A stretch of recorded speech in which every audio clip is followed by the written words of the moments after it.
Eco park কলকাতার সবথেকে জনপ্রিয় পার্কগুলির ভিতরে একটি পার্ক। বর্তমানে ইন্ডিয়ার সবথেকে বড় আরবান পার্ক হলো ইকো পার্ক। বন্ধুরা, এই পার্কের মোট আয়তন 480 একর এবং এর সঙ্গে একটি দ্বীপ সহ 104 একর আয়তনের জলাশয় বা জলভূমিও রয়েছে।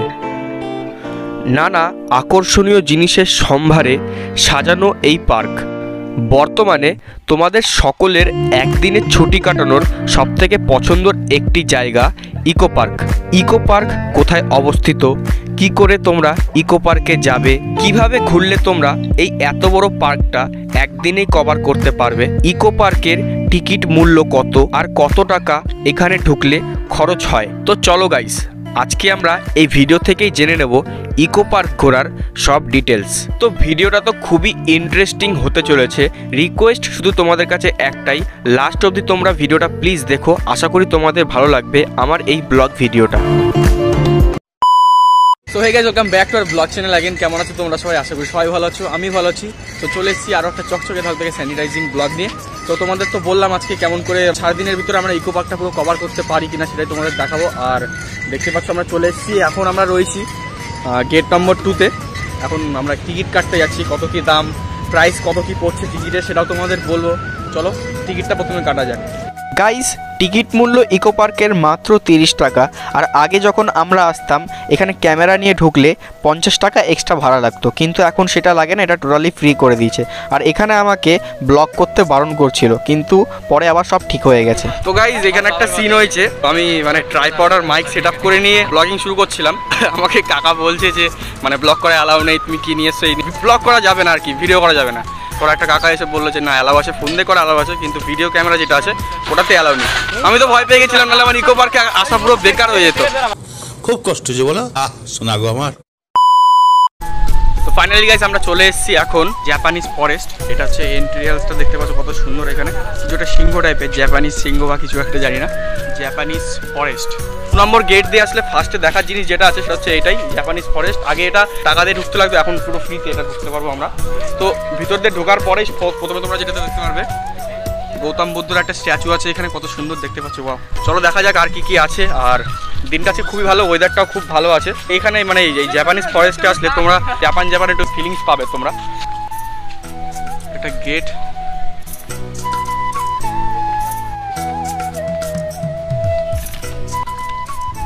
তো এখানে কিছু স্ট্যাচু রাখা আছে। এগুলো কিসের স্ট্যাচু ভাই, কিসের স্ট্যাচু? আমার মনে হচ্ছে কি বলতো, জাপানে এরকম তোর গার্ডেনে এরকম পুতুল রাখে, গার্ড চায়না, জাপানিজ ফরেস্ট না। চলো দেখি আরো কি কি এক্সপ্লোর করার মতন আছে আমাদের। আর ইতিমধ্যেই আমরা ঢুকে গেছি টানেলে, ঝোপঝাড়ের টানেল। জায়গাটা খুবই সুন্দর, আসতে পারো তোমরা। 2 নম্বর গেট দিয়ে যদি প্রথমে কোথাও আসো সেটা হচ্ছে এই জাপানিজ ফরেস্ট, এখানে তোমরা আসবে। তো টানেল থেকে বেরিয়ে আমরা এসেছি, দেখতে পাচ্ছ এখানে মন্দির আছে। তো গাইজ, এখানে ঢুকতে পারবে তোমরা, ঢুকে কিন্তু ফুট অফ ইয়োর শুজ লেখা আছে, এখানে জুতো খুলে হয়তো প্রবেশ করতে লাগবে। এখানে বুদ্ধদেবের মন্দির, আর মন্দিরটা দেখতে পাচ্ছ গাইজ কত সুন্দর, হেবি সুন্দর জায়গা। আর ফটো তোলার জন্য একদম সেই লেভেলের জায়গা দেখতে পাচ্ছ। ফটোগ্রাফি যদি বা প্রি ওয়েডিং শ্যুট যদি এখানে অ্যালাউ করে, যেহেতু আমি ক্যামেরায় ঢুকছিলাম সেই সময় আমাকে বলছিল যে ভিডিও ক্যামেরা অ্যালাউ নেই, ফোন অ্যালাউ আছে। তো জানি না অ্যালাউ করবে কিনা, কিন্তু যদি পারমিশন করে ঢুকতে পারো তাহলে খুব ভালো হবে, ফটোশ্যুট করার জন্য তো মাস্ট জায়গাটা। তো গাইজ, আমরা মন্দির থেকে বেরিয়ে গেছি, মন্দির থেকে বেরিয়ে দেখতে পাচ্ছ এখন আমরা একটা জায়গায় চলে এসেছি। এটা হচ্ছে সেই জায়গাটা, গেট। ওয়াও, জায়গাখানা দেখো গাইজ, ফটোশ্যুট করার জন্য এর থেকে ভালো প্লেস আর হতে পারে না। কারণ আমি ফটোশ্যুট করি, তার জন্য আমি জানি। তো আমাদের চ্যানেলে দেখতে পারো, কি চেক আউট করতে পারো যে আমি ফটোগ্রাফির ব্লগও করেছি। প্রি ওয়েডিং শ্যুটের অ্যালাউ পাওয়া যায়, তাহলে এর থেকে ভালো প্লেস আর আমার মনে হয় হতেই পারে না। তো ফাইনালি গাইজ, আমাদের জাপানিজ ফরেস্ট ঘোরা হয়ে গেছে। এখানে দেখার মতন কিছু নেই, 3-4টে স্পট আছে। তো আমাদের স্পটগুলো ঘোরা হয়েছে, এবার আমরা যাচ্ছি নেক্সট স্পটে। তো চলো, ফাইনালি গাইজ আমরা চলে এসেছি আমাদের নেক্সট প্লেসে। নেক্সট প্লেসটা হচ্ছে এটা হচ্ছে কি এটা ফুল, এটা জায়গাটার নাম নাম দিচ্ছি রোজ গার্ডেন, মনে হয় এটাই নাম, আমি জানি না। ফ্লাওয়ার গার্ডেন না রোজ গার্ডেন, দেখ সব জায়গায় গোলাপ। এই জায়গাটা দেখতে পাচ্ছ কত সুন্দর সুন্দর। দেখ, আমি ফার্স্টে গোলাপটা দেখাচ্ছি, সেই গোলাপটাই শুকিয়ে গেছে, আমার লাইফও শুকিয়ে গেছে।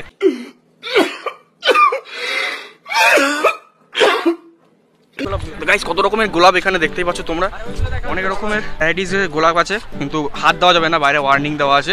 আর গাইস সব থেকে খুশির জিনিস, কালকে ছিল ভ্যালেন্টাইন্স ডে, মানে 14ই ফেব্রুয়ারি, আর কালকে ইকো পার্ক নাকি বন্ধ ছিল, মানে সোমবার বন্ধ থাকে। তো সেটা তোমাদের ইনফরমেশন দিদি, সপ্তাহে সোমবার দিন করে ইকো পার্ক বন্ধ থাকে।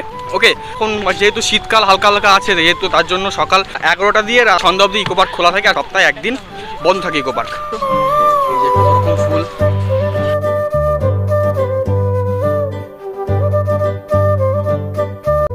তো গাইজ এই প্লেসটা আমাদের ঘোরা কমপ্লিট হয়ে গেছে, এটার নাম ছিল রোজ গার্ডেন। এবার আমরা যাচ্ছি নেক্সট প্লেসে, তো চলো আমাদের সঙ্গে, ধরো চলো 1 2 3। তো গাইজ চলে এসেছি আমরা আমাদের নেক্সট লোকেশনে, এটা হচ্ছে মিস্ট গার্ডেন। তো দেখতেই পাচ্ছ প্লেসটা কত সুন্দর, তোমাদের দেখাবো অ্যাকচুয়ালি। এটা পুরো একটা মানে জল পড়ছে উপর থেকে, মানে বৃষ্টির ওয়াইপ দেবে, আর আশেপাশে পুরো গার্ডেন, আর এর ভিতরে আমরা যাচ্ছি। গরমের ভিতরে ঠান্ডার এহসাস হেভি লাগছে গাইজ। এখানে পুরো এগুলো শাওয়ার টাইপের কিছু একটা আছে, আর এর ভিতরে আমরা যাচ্ছি, খুব সুন্দর একটা ওয়াইব এখানে।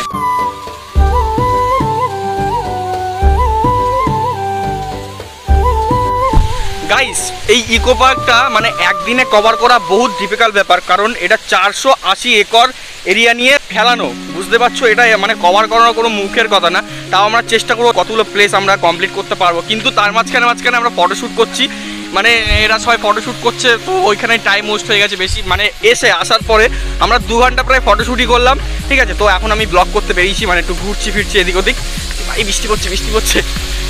আর এটা কিছু একটা আছে, আমি জানি না সঠিক, আমি কিসের গাইড রে ভাই, কিছুর নাম জানি না, শুধু বলি এটা ওটা।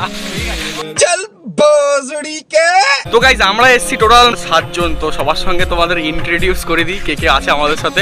তো ফার্স্ট অফ অল আমাদের সঙ্গে রয়েছে আমাদের অভিদা, মানে আমার যে ফার্স্ট ব্লগ আছে, ফার্স্ট ব্লগে এই ছিল প্রথম যে ব্লগটা ছিল সেটাতে। সেকেন্ড আছে আমাদের নীরব হাওলাদার, নীরজ হাওলাদার। হয়েছে ভাই। থার্ড আমাদের ছোটদা, নামটা বল পুরো। ছোটদা বুম্বাদা, মানে প্রসেনজিৎ হাওলাদার, কিউট বয় সুজয়, মেয়েদের ক্রাশ। আর এই যে টম হ্যালেন্ড। তো গাইজ এখানে প্রায় 10-15টার উপর স্পট আছে, প্রত্যেকটা স্পটে আলাদা আলাদা করে যাবো, তো তোমরা দেখতে থাকো লাস্ট অব্দি ব্লগটা। ওকে গাইস বর্তমানে ইকো পার্কে অনেক নতুন দেখার জিনিস হয়েছে, যেমন কি এই ক্যাফে। যদি তোমাদের এই বিশাল পার্ক ঘুরতে ঘুরতে খিদে লেগে যায়, তাহলে তোমরা এখান থেকে কিছু খেয়ে নিতে পারবে। আর আছে এই প্যাডেলিং বোট, এই প্যাডেলিং বোট করে তোমরা ঝিলে গিয়ে বোটিং করতে পারো। আরও অনেক নতুন দেখার জিনিস আছে ইকো পার্কে। আরও নতুন কিছু নিয়মও হয়েছে ইকো পার্কে, যেমন কি এখন ইকো পার্কে সপ্তাহে একদিন বন্ধ থাকে, সেটি হচ্ছে সোমবার। আর শীতকালে সকাল 11টার সময় ইকো পার্ক খোলে, আর 7টার ভিতরে ইকো পার্ক বন্ধ হয়ে যায়। তো গাইজ ফাইনালি আমরা চলে এসেছি আমাদের নেক্সট প্লেসে, এটা হচ্ছে হিলকোনিয়া গার্ডেন। তো এর ভিতরে কি আছে আমি জানি না, কারণ এই জায়গাটা আমি ফার্স্ট টাইম আসছি। অ্যাকচুয়ালি আমি আগের বছর এসেছিলাম, সেই সময় এইসব জায়গাগুলো ঘোরা হয়নি। এগুলো নতুন প্লেস হয়তো এসেছে বা আমি জানি না, মানে ঘুরে দেখবো জিনিসটা কি, ব্যাপারটা কি আছে, ভেরিফাই করে আমার দেখতে হবে। গাইজ প্লেস কানা দেখো, চারিদিকে কেমন ওয়াও।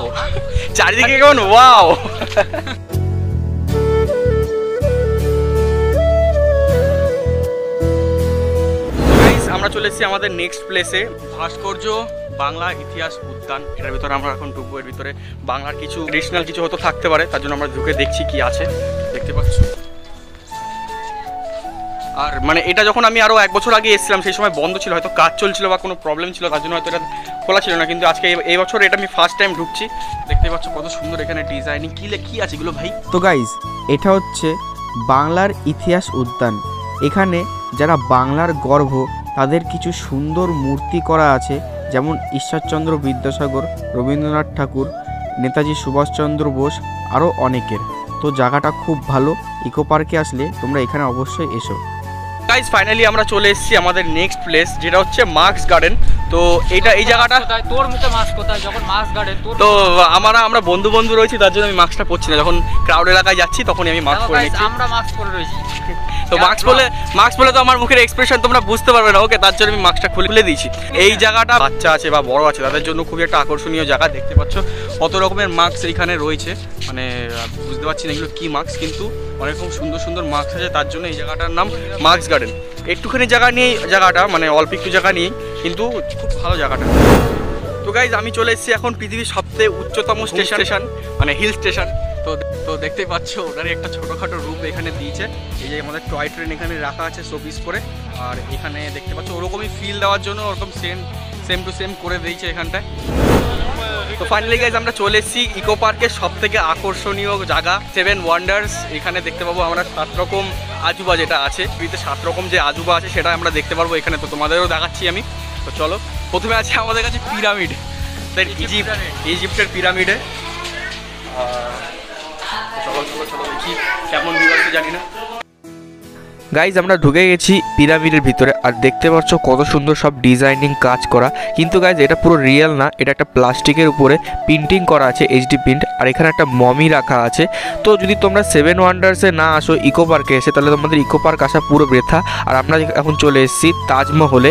কিন্তু একটা জিনিস, এখানে তোমরা কোনো কিছুতে টাচ করতে পারবে না, টাচ করলে তোমাদের ফাইন হয়ে যাবে, তোমাদের অনেক টাকা নিয়ে নেবে। কিন্তু দেখতে খুবই সুন্দর, তোমরা দেখে উপভোগ করো। গাইজ এটা হচ্ছে 16,000 বছর পুরনো পেত্রা জর্ডান।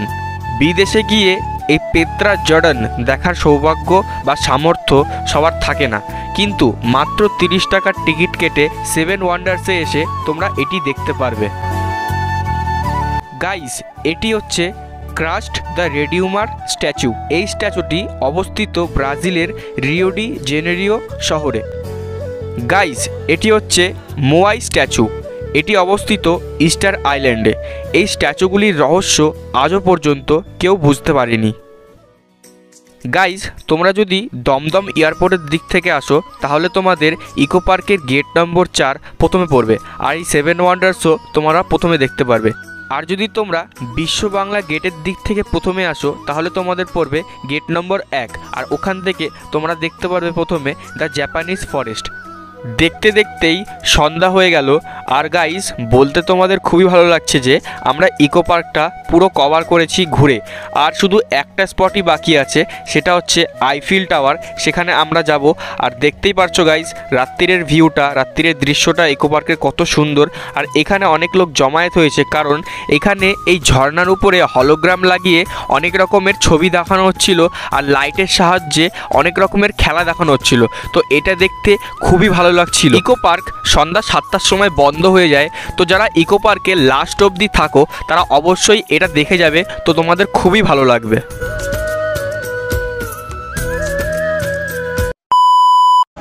তো ফাইনালি গাইজ আমরা বেরিয়ে চলে এসেছি ইকো পার্ক থেকে, আর এখন বাজে প্রায় সন্ধ্যা 7টা। তো 7টার পরে ইকো পার্ক বন্ধ হয়ে যায়, তার জন্য আমরা ভিতরে থাকতে পেলাম না। আমি এই ব্লগটা এখানে এন্ড করছি, কারণ আজকে সারাদিন অনেক খাটনি হয়েছে, অনেক জার্নি করেছি। তো সারাদিন অনেক ফটো তুললাম আর অনেক ইনফরমেশন দিলাম তোমাদের। দেওয়া ইনফরমেশনগুলো যদি তোমাদের ভালো লেগে থাকে, তো like comment share and subscribe করে দাও ভিডিওটাকে। আর তোমাদের একটা লাইক একটা কমেন্ট আমাকে আরও একটা ভিডিও বানাতে অনেক বেশি সাহায্য করে। তো দেখা হচ্ছে তোমাদের সঙ্গে নেক্সট ভিডিওতে। See you next time, next video.